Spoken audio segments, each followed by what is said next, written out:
Welcome to Learn Short and Typing with Vikas sir. Exercise number 7.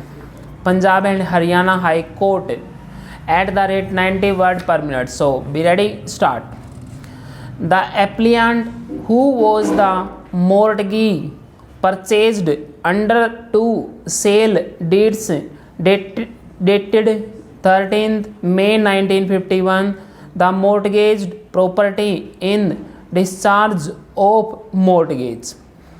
The respondents, who were the daughters of the original owner, filed a suit claiming title to the property under gift deeds executed by their mother with respect to a share which she got under a sale deed from her husband and by their father on 2nd May 1951 in respect of the entire property and alleging that the sale deeds in favor of the applicant were collusive. The trial court held that the gift deed executed by the mother was valid but that the gift deed executed by the father was fraudulent and not binding on the applicant.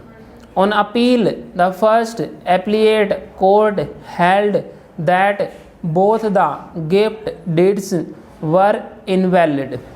It held that the mother had lost her right share that the gift deed executed by the father was antedated, having been in fact executed after 13th May 1951 and that it was intended to defeat the sale in favor of the applicant. It also held that a judgment in another matter inter practice delivered during the pendency of the appeal operated as res judicated stop. It held that the gift deed by the father was antedated on the grounds it was belatedly registered on 23rd August 1951 and the register of the petition writer who wrote the gift deed was not produced, much raising a presumption against the respondents.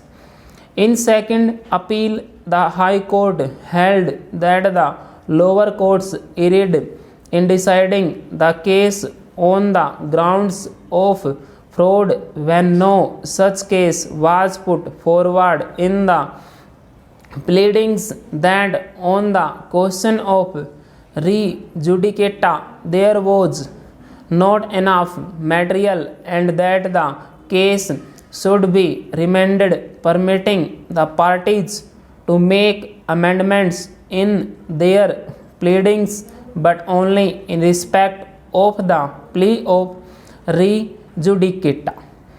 In appeal to this court, it was contended that the High Court was not justified in setting aside the findings of the first appellate court that the pleadings in the written statement did not indicate that the applicant put forward the case that the gift deed was executed by the father after May 13, 1951 and that it was antedated.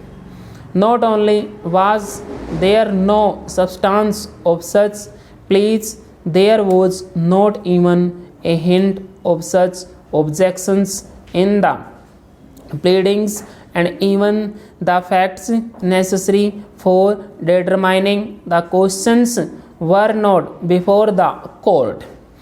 Even the parties and the trial court did not understand the pleadings as containing a plea that the gift deed was antedated and fraudulent in the sense of having been executed, so defeat and delay the creditors of the father of the respondents. Full stop.